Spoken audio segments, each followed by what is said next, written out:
बिस्मिल्लाहिर्रहमानिर्रहीम बिस्मिल्लाहिर्रहमानिर्रहीम अस्सलाम वालेकुम। हम स्टार्ट करेंगे मिस हुस्ना मुजफ्फर की, आई थिंक सो ये असाइनमेंट है MTH 603 की। क्राउड्स मेथड्स के एक रिलेटेड क्वेश्चन है और एक जैकोबी मेथड से। तो सबसे पहले आपके पास क्राउड्स रिडक्शन मेथड है जिसको आप वैल्यू डिकम्पोजिशन मेथड से सॉल्व करते हैं। इसके अंदर बेसिकली आपके पास 4 स्टेप्स होते हैं। 4 स्टेप्स को हम देखेंगे बारी बारी और अपनी वैल्यूज़ को सॉल्व करेंगे जो कि आपके पास x, y और z की टर्म्स में इक्वेशन में जो कांस्टेंट गिवन है ये वाली वैल्यूज़ को सॉल्व करेंगे। अगर आप मेरे चैनल पे न्यू है तो चैनल को जरूर सब्सक्राइब कर दें। स्टार्ट करते हैं। आपके पास क्राउड्स मेथड से आपने ये क्वेश्चन करना है। तो 2x + 5y + 3z = 16 ये इक्वेशन है। अब सबसे पहला स्टेप जो होता है वो होता है ax = b। आपने ये जो a वाली वैल्यू है, a क्या है, ये जो कांस्टेंट पड़ी है 2, 5, 3, 3, 1, 2, -3, 7, 8, ये आपके पास a बन गया। उसके बाद x क्या है, ये जो सारे कांस्टेंट हैं x, y, z ये सारे कांस्टेंट लिख लिए और ये b के इक्वल है 16, 11 और 10 के ये इक्वल होगा। उसके बाद आपने इतना करने के बाद a स्टेप 2 पे आए, a बराबर है a इक्वल है LU के, a equal to LU। L क्या होता है, लोअर ट्राइंगुलर मैट्रिक्स। अगर आपने इससे पहले देखा हो कहीं पे, आपने MTH 501 पढ़ी है अगर, तो आपको पता होगा लोअर और अपर ट्राइंगुलर क्या होता है।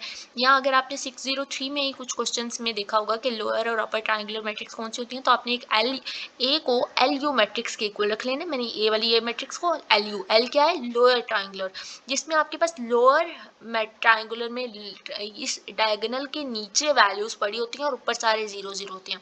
फिर अपर ट्राइंगुलर जिसमें अपर में सारी वैल्यूज पड़ी होती हैं और नीचे सारे 0 0 होते हैं और डायगोनल में U11, U22, U33। अब आप इस वैल्यूज को मल्टीप्लाई कर लें, ये दोनों आपके पास मैट्रिक्स मल्टीप्लाई हो रहे हैं। तो वन पहले इस सारी रो को इस सारे कॉलम से, तो 1 × U11 तो U11 आ गया, फिर 0 × 0 एंड 0 × 0 0 ही आएगा। तो आपके पास पहली वैल्यू U11 आ चुकी है। उसके बाद फिर पहली इस पूरी रो को इस सेकंड कॉलम से, तो 1 × U12 आ गया, 0 × U22 एंड 0 × 0 आपके पास सिर्फ U12 ही आएगा।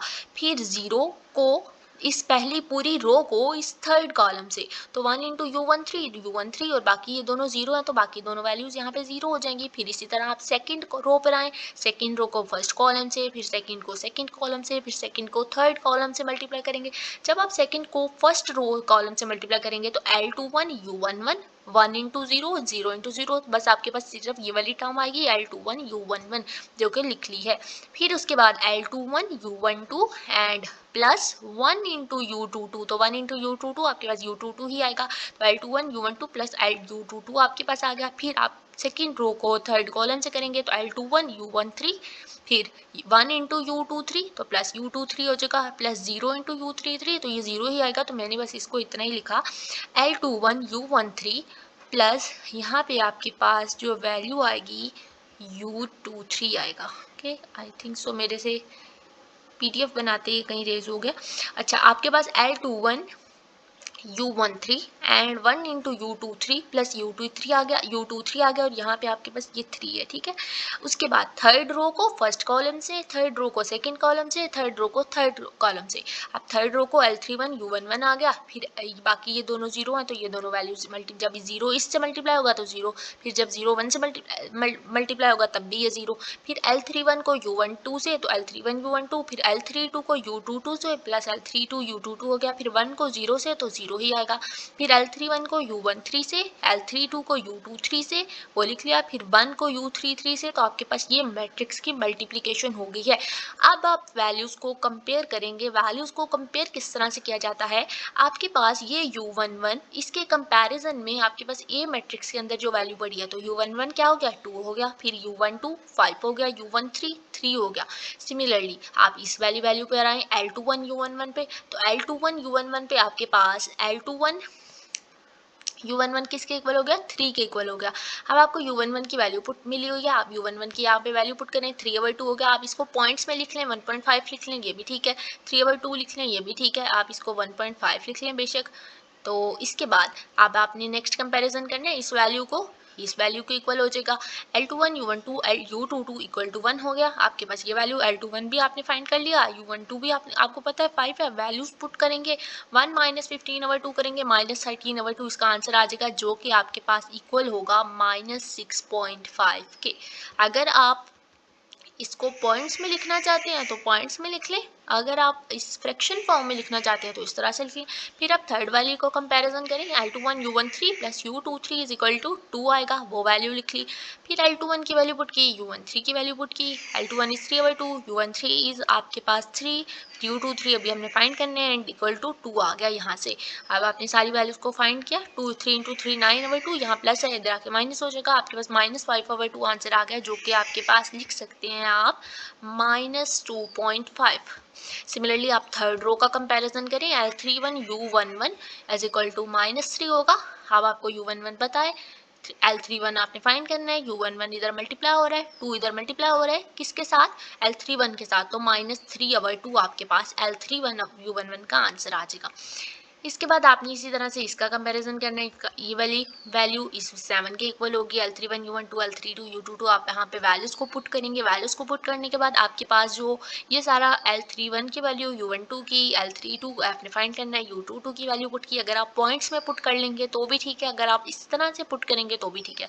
तो आपके पास इसका आंसर देखें, यहाँ तक ये इसकी हमने इसका एलसीएम लिया, एलसीएम लेने के बाद 29/2 बना। ये 13/2 इधर मल्टीप्लाई हो रहा है, जब उधर जाएगा तो डिवाइड हो जाएगा, जब डिवाइड होगा ना तो ये 13/2 है तो ये 2/13 हो जाएगा, तो -2/13, 2 2 से कैंसिल, -29/13 आपके पास L32 का आंसर आ गया। फिर आपने थर्ड वैल्यू का कंपैरिजन करना है, इसका L31 U13 ये वाली वैल्यू किसके इक्वल होगी, 8 के इक्वल होगी, तो ये इसका कंपैरिजन किया मैंने, U13 U23 L32 U33 सारी वैल्यूज को पुट किया। आपके पास इसका आंसर 19/13 आएगा, और 19/13 आपके पास डिवाइड करने से इक्वल होता है 6.92 के, जो कि आप ये अप्रोक्सीमेटली इक्वल हो सकता है 7 के, तो मैंने इसको 7 ही लिख दिया, ठीक है। अब अगर आपके पास देखें ये सारी वैल्यूज आ चुकी हैं, कौन कौन सी, L21 भी आपने फाइंड कर लिया, L21 क्या है आपका 3/2, जिसको आप 1.5 लिख सकते हैं। L31 भी आपने किया, -3/2 आया।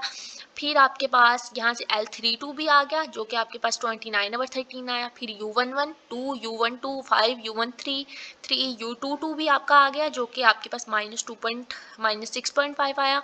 फिर U23 भी आ गया, जो कि -2.5 आया, और U33 भी आ गया, जो कि आपके पास 7 आया। अब आप इस सारी वैल्यूज़ को इस मैट्रिक्स के अंदर पुट कर दें, L21 की वैल्यू पुट करें, L31 की, 32 की, U11 की, ये सारी वैल्यूज़ को इधर पुट कर लेंगे। जब मैंने इन वैल्यूज़ को पुट किया तो मेरे पास LU की ये फॉर्म बनी, ठीक है। आपका सेकंड स्टेप ये भी यही था, A is equal to L U का किया आपने, ये इक्वल टू एल यू किया, सारी वैल्यूज़ को मल्टीप्लाई किया। अब आपका जो नेक्स्ट काम था, आपने इन सारी वैल्यूज़ को यहाँ पुट कर लिया। मेरे पास L की जितनी वैल्यूज़ आई, L यहाँ आपके पास L21 है, ये L31 है, ये L32 है, ये आपके पास था यहाँ पे 1, फिर U11 की, U22 की, U33 की, ये सारी वैल्यूज़ को पुट किया, और ये आपके पास 19/13, यहाँ पे इसको 7 लिख लेंगे, ठीक है। बाकी को भी, अब आपका जो स्टेप नंबर 3 है वो क्या है, L Y equal to B. L Y क्या है, एल आपके पास ये वाली फॉर्म जो आई है, L21 का जो आंसर है, जो अभी हमने मैट्रिक्स बनाई वो, और वाई, वाई क्या है, वाई जो है वो आप लेंगे y1 y2 y3, और बी क्या है 16 11 10, ये है बी। अब आपने इन सारी वैल्यूज को इस तरह से लिख लिया, ओके। यहाँ पे ये आपके पास 16 है, और जो आपकी सेकंड वैल्यू है वो आई थिंक सो 11 है, और फिर ये 10 है। अच्छा जी, आपके पास ठीक है, ठीक है, ये आपके पास y1 है, मुझे इसको ख़त्म कर देना चाहिए ताकि आप कंफ्यूज ना हो, ये 6 नहीं है यहाँ पे, और ये आपके पास y2 और ये y3, ओके। अब आपने L Y equal to B किया, एल की वैल्यू पुट की, y1 y2 y3 ले लिया, और इक्वल टू बी। इसी तरह से आप वैल्यूज़ को मल्टीप्लाई करेंगे। आप यहाँ पे देखें, आपके पास जो 1 को जब y1 से मल्टीप्लाई किया तो 1 इंटू y1, बाकी ये दोनों जीरो हैं, तो y1 आपके पास फर्स्ट वाली वैल्यू के साथ कंपैरिजन करें, 16 आ गया, y1 16 आ गया। अब आप y2 फाइंड करेंगे, 3/2 y1, 1 into y2 plus 0 into y3 equal to 11 आ गया। फिर आप थर्ड वाली वैल्यू को देखें, -3/2 y1 -29/13 y2 plus y3 equal to 10 आ गया। फिर आपके पास जो आपने, अब आपके पास y1 तो आ चुका है, अब आप y1 की वैल्यू से सॉल्व करेंगे y2 की वैल्यू, y1 की वैल्यू से हम निकालेंगे y2 को, तो मेरे पास -3/2 था, मैंने इसको 3/2 था तो मैंने इसे 1.5 लिख लिया, और आपके पास 1 इंटू y2 है और इक्वल टू 11 है, तो 1.5, आपके पास y1 की वैल्यू 16, y2 इधर ही 11 पुट किया, और आपके पास यहाँ से इसका आंसर ये 11 है, यहाँ पे ये माइनस है, इधर आके सॉरी यहाँ पे ये प्लस है, ये यहाँ के ये माइनस हो जाएगा, मुझे इसको माइनस ही कर देना चाहिए ताकि आप लोग कंफ्यूज ना हो। ये 11 माइनस 24 हो जाएगा और आपके पास y2 का आंसर -13 आ गया।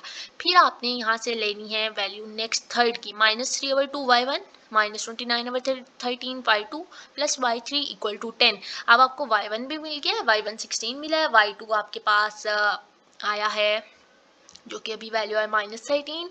अब आपने उन दोनों वैल्यूज़ को पुट करना है और y3 को सॉल्व कर लेना है। तो मैंने यहाँ पे इसकी कैलकुलेशन की कुछ इस तरह से। आपके पास जो 29/13 था वो 2.230 के इक्वल था, तो मैंने इसकी जगह पे ये वैल्यू पुट कर ली, y1 की वैल्यू पुट की, y2 की वैल्यू पुट की, इन सबको कैलकुलेट किया, 5.01 आपके पास y3 का आंसर आ गया। अब देखें y1 भी आ गया, y2 भी आ गया, y3 भी आ गया। आपने यही चीज़ स्टेप नंबर 3 में फाइंड करनी थी। Step number 4 ux is equal to y। अब आपका जो u वाला है, ये u1 u1 2 u1 3 ये सारी वैल्यूज को पुट करें इस मैट्रिक्स में। आगे क्या है x। x आपका किस टर्म में है, आपका क्वेश्चन x y और z के कॉन्स्टेंट्स की टर्म में है। तो आप यहाँ पे x की जगह पे जैसे आपने यहाँ पे y1 y2 y3 लिखा था ly में, तो आप यहाँ पे लिखेंगे x y z और इक्वल टू y। y क्या आया आपका पास, y क्या आया, y1 आया, y2 आया, y3 आया, तो इक्वल टू y की सारी वैल्यूज की इक्वल रख देंगे तो आपके पास ये कुछ इस तरह की फॉर्म बनी। उसी तरह से वैल्यूज को मल्टीप्लाई करें, आपने यहाँ पे लिख लेना है बाय बैक सब्स्टिट्यूशन मेथड। ठीक है, मैंने लिखा नहीं लेकिन आप लिख लें, बाय बैक सब्स्टिट्यूशन मेथड से आपके पास 7z इक्वल टू 5.01 हो जाएगा, 5.01 हो जाएगा, ये 1 है, ये z की वैल्यू 0.7157 आ गई। फिर आप y फाइंड करेंगे, -6.5 0 into X 0 -6.5 y -2.5 z equal to -13 हो जाएगा। अब आप y की वैल्यू यहाँ पे पुट करेंगे, y आपके पास -6.5 y आपने वो सॉल्व करना है, 2.5 z का आपके पास आंसर आ गया, वो वैल्यू पुट करें, -13 के इक्वल है, -6.5 y -13 या -2.5 है, ये मल्टीप्लाई होगा जब, तो ये माइनस है, इधर आके प्लस हो जाएगा, आपके पास -13 प्लस ये वैल्यू आ जाएगी और ये 6.5 इससे मल्टीप्लाई हो रहा है, इधर आके डिवाइड होगा, ये माइनस माइनस इससे कैंसिल हो जाएगा और आपके पास y का जो आंसर आएगा वो आएगा 1.724। फिर आपने x फाइंड करना है, इसी तरह से 2x plus 5y plus 3z equal to 16 आएगा। तो आपके पास x y भी आपको मिल गया, z भी मिल गया, तो आपने सिर्फ x निकालना है, y और z की वैल्यूज पुट करेंगे, 16 माइनस 8.62 आपके पास सारी कैलकुलेशन करने के बाद ये आंसर आ जाएगा। अब आपको पता लगाना है कि क्या आपके पास एक्स वाई जेड का आंसर बिल्कुल ठीक आया है। तो एक्स वाई जेड के आंसर को बिल्कुल ठीक आपको पता लगाना है कि आपका क्या आपने ये क्वेश्चन बिल्कुल ठीक सॉल्व किया है। तो इसको पता लगाने के लिए आपके पास जो एक्स वाई जेड का आंसर आया है ना, एक्स 2.616 आया, वाई ये आया और जेड ये आया, आप इसको अपनी ओरिजिनल इक्वेशन में पुट कर दें। जो आपका क्वेश्चन था मैंने उसकी एक इक्वेशन यहाँ पे ली, 2x की वैल्यू पुट की, y की वैल्यू पुट की, z की वैल्यू पुट की, वैल्यूज पुट करने से मेरे पास 15.99 अप्रोक्सीमेटली इक्वल टू 16। तो देखें left hand side right hand side के इक्वल आ गए। इसी तरह से आप इसकी सेकंड इक्वेशन को के अंदर भी एक्स वाई जेड का जो आपके पास आंसर आया है वो सारी वैल्यूज को पुट करें, तो आपके पास वो 11 पॉइंट, आपके पास आंसर 11 पॉइंट समथिंग आएगा। फिर आप थर्ड वाली में भी पुट कर लें तो आपको पता चल जाएगा कि क्या आपका एक्स वाई जेड का आंसर इक्वल आया है या नहीं आया है। तो ये आपके पास बहुत अच्छा मेथड है जिसमें आप पता भी लगा सकते हैं कि आपके पास एक्स वाई जेड इक्वल आया कि नहीं। इस तरह से आपका जो नेक्स्ट क्वेश्चन है वो जैकोबी मेथड से रिलेटेड है। जैकोबी मेथड में क्या होता है, आपके पास जो यहाँ पे इक्वेशन है, सबसे सबसे पहले आप यहाँ पे वैल्यूज़ को सेपरेट आउट करते हैं। सबसे पहले आप देखें x के साथ 8 पड़ा है, y के साथ 2 पड़ा है, z के साथ 2 पड़ा है, तो जो सबसे बड़ी वैल्यू होती है वो हम सेपरेट कर लेते हैं। यहाँ पे इस इक्वेशन में सबसे बड़ी वैल्यू x के साथ है, यहाँ पे y के साथ है और यहाँ पे आपके पास सबसे बड़ी वैल्यू z के साथ है। इसका मतलब इस इक्वेशन से आप x निकालेंगे, इससे y निकालेंगे, इससे z निकालेंगे। ये आपके पास एक और बात भी होती है, आप इसको इस तरह से भी लिख सकते हैं, 8 -2 का मॉड लेंगे तो वो 2 ही आएगा और -2 का मॉड लेंगे तो 2 ही आएगा। तो अब आपके पास 8 सबसे बड़ा है, तो आप इस तरह से भी समझते हैं। कहीं जगह पे ये भी वैसे मेथड यही है कि आप मॉड लेके देखते हैं कि आपके पास सबसे बड़ी वैल्यू कौन सी आई है। अब आपके पास यहाँ से x क्या आएगा, 3 -2y है प्लस 2y हो जाएगा, -2z है प्लस 2z हो जाएगा, ये 8 इधर मल्टीप्लाई और इधर डिवाइड, फिर 9 -2x है प्लस 2x हो जाएगा, प्लस z है माइनस z हो जाएगा, divided by 6, similarly 6 plus 2x minus y आपके पास ये 7 के साथ डिवाइड हो जाएगा। अब आपने इसकी टोटल जितनी भी आइट्रेशंस करनी है उससे पहले आपको उसने बता दिया है कि आपने इनको कैलकुलेट करना है 0 0 और 0 पे, x भी 0 है, y भी 0 है, z भी 0 है। तो आपके पास ये दो तीनों वैल्यू 0 है। अब मैंने इसको आपकी आसानी के लिए यहाँ पे मैंने y नॉट z नॉट लिख दिया, x नॉट z नॉट लिख लिया, x नॉट y नॉट लिख लिया, क्योंकि आपके पास जो फर्स्ट आइटेशन में x not y not z not की वैल्यू है वो 0 0 0 है। आप 3 + 2 मैंने यहाँ पे x की जगह पे 0 पुट किया, सॉरी y की जगह 0, z की जगह 0, डिवाइड हुआ, आपके पास x1 का आंसर ये आ गया, क्योंकि आपके पास x0 y0 z0 तो 0 0 था। अब आपके पास x1 y1 और z1 आएगा, फिर x2 y2 और z2 आएगा, फिर x3 y3 और z3 आएगा, तो ये आपके पास x1 आ गया। फिर आपने y1 फाइंड करना है। उसी तरह से 9 + 2 x की जगह 0 z की जगह 0 पुट करेंगे तो आपके पास ये आंसर आ गया, और z1 की जगह z में x की जगह 0 y की जगह 0, आपके पास ये आंसर आ गया। अब आपने कंफ्यूज नहीं होना, ये जैकोबी मेथड है। जैकोबी मेथड में आप सिर्फ वही वाली वैल्यूज यूज करते हैं जो आपको स्टार्टिंग में दी गई होती हैं। सेकेंड मेथड में आपके पास वैल्यूज को आप ऊपर वाली वैल्यूज, यहाँ पे आप x की ऊपर वाली वैल्यू पुट करते हैं, ये जैकोबी मेथड है। इसमें आपके पास जो यहाँ पे x 0 है, y 0 है, z 0, आपने वही वैल्यूज सारे के पुट किया, आपको बस ये आंसर आ गया। सेकेंड आइटरेशन पे जाएंगे, x2 फाइंड करना है, 3 + 2, अब आपके पास यहाँ पे x है, ठीक है, 3 + 2 × y है, तो अब आपके पास जो यहाँ पे y का आंसर आया है, आपने ये वाले y के आंसर को यहाँ पे पुट करना है। सिमिलरली 2z है, तो आपके पास यहाँ पे जो ऊपर वाली आइटरेशन में z का आंसर आया, वो वाली वैल्यू यहाँ पे पुट की, आपके पास ये आंसर आ गया। सिमिलरली जो नेक्स्ट y है वो है 9 + 2x - z, तो 9 + 2 x है, तो आपके पास ऊपर वाली आइटरेशन में जो x का आंसर आया 0.375 आया, वो पुट किया। फिर z है, तो जो ऊपर वाली आइटरेशन में z का आंसर आया वो पुट किया, आपके पास ये आंसर आता है, ठीक है, ये नहीं आता, ठीक हो गया। उसके बाद आपने z फाइंड करना है। इसी तरह से 6 + 2 x है, x के ऊपर वाली आइटरेशन में वैल्यू 0.375 माइनस z है, 1.5 वैल्यू पुट की, माइनस y है तो 1.5 वैल्यू पुट की है, तो आपके पास 0.75 सेकेंड आइटरेशन में आ गया। सिमिलरली जब आप थर्ड आइटरेशन करेंगे तो आपके पास सेकेंड आइटरेशन के जो आंसर आए होंगे वो यूज़ करेंगे। 3 + 2 इंटू आपके पास यहाँ पे y है, तो y की जगह 1.48215 और 2 x है, तो आपके पास 0.9, आपके पास x, सॉरी यहाँ z है तो 0.75, तो आपके पास x3 का आंसर 0.933 आ गया। फिर आपने y फाइंड करना है, 9 + 2 × x है, तो x की जगह पे आपके पास सेकंड आइटरेशन में जो x का आंसर आया 0.9642 वो पुट किया, माइनस आपके पास यहाँ पे y है तो x और z होगा, तो आपके पास जो z का आंसर 0.75, आपके पास y का आंसर ये आ गया। सिमिलरली z में भी इसी तरह से जो आपको सेकंड आइटरेशन में x और y की वैल्यूज आई हैं वो पुट की, x की 0.9642 आया था और z y की 1.48215 आया, तो आपके पास ये वाला आंसर इसका आ गया। तो आपने इसको 3 आइटरेशन तक की करना था, तो ये आपके पास टोटल 3 आइटरेशन हैं जैकोबी मेथड की। अगर वो आप ये यहाँ पे कुछ क्वेश्चन खत्म नहीं हो जाते हैं, कुछ क्वेश्चन में आपको कहते हैं जैकोबी मेथड से सॉल्व करें, वो आपने आइटरेशन तब तक करनी होती हैं जब तक आपके पास आंसर सेम होना शुरू नहीं हो जाता। देखिए जैसे यहाँ पे आपके पास x2 आया 0.9642, तो ये आपके पास कुछ वैल्यूज अप्रोक्सीमेट सेम हो आना शुरू हो गई हैं। फिर 0.y अगर आपके पास 1.48215 था, ये 1.6 हो गया। फिर अगर 0.75 था तो ये आपके पास 0.92। तो एक पॉइंट ऐसा आता है जब आपके पास वैल्यूज सेम होना स्टार्ट हो जाती हैं, तो उसको हम कहते हैं कि ये हमारे पास XYZ का आंसर है। तो अभी तक के लिए इतना ही। वीडियो अच्छी लगे तो लाइक करें, चैनल को जरूर सब्सक्राइब करें, कैलकुलेशन जरूर करें। अगेन मेरे से कहीं ना कहीं गलती तो हो ही सकती है, जाहिर सी बात है, मैं भी इंसान हूँ, तो कैलकुलेशन में गलती तो होना तो एक आम सी बात है। तो अब आपने इसकी कैलकुलेशन ज़रूर कर लेनी है। अभी तक के लिए इतना ही। अल्लाह हाफ़िज़, थैंक यू।